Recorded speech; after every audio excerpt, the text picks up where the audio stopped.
पुढची बातमी बघूयात। नाशिकच्या सिन्नरमध्ये मंत्री माणिकराव कोकाटे यांना धक्का देण्यात आलाय। अजित पवार यांच्या राष्ट्रवादीचे माजी उपनगराध्यक्ष आणि कोकाटे यांचे खंदे समर्थक नामदेवराव लोंढे यांनी शिंदेंच्या शिवसेनेमध्ये पक्षप्रवेश केलाय। प्रवेश करता शिवसेनेकडून त्यांना नगराध्यक्ष पदाचा एबी फॉर्मही देण्यात आला। त्यामुळे भगूरच्या नंतर सिन्नरमध्ये शिंदेंची शिवसेना स्वबळावरती निवडणूक लढवणार आहे।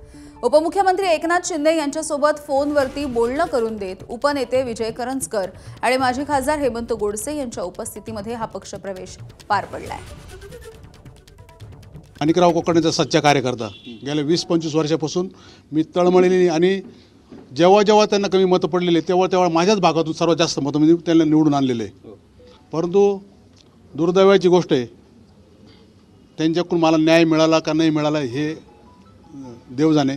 परंतु आज मी शिवसेनेचं धनुष्य आज माझ्या हाती घेतलेलं आहे आणि नाराजी व्यक्त करतायत। नाही, नाराजी व्यक्त करण्यात काही मजा नाही आहे।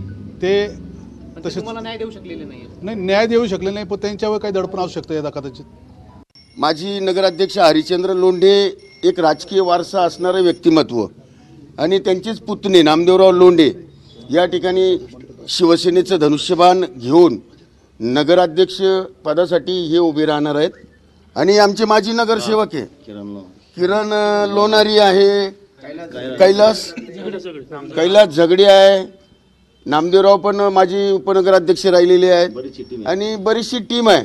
हे टीमवर्क आहेच, त्याच्याबरोबर आमचे शिवसैनिक सगळे ते कामाला भिडतील आणि निश्चितपणे शिवसेना 2.5 आहे का 100 आहे हे त्या ठिकाणी दाखवून देतील। नामदेवराव लोंढे यांचं एक राजकीय वारसा आहे। त्यांचे चुलते 18 वर्ष नगराध्यक्ष होते, ते देखील स्वतः उपनगराध्यक्ष होते।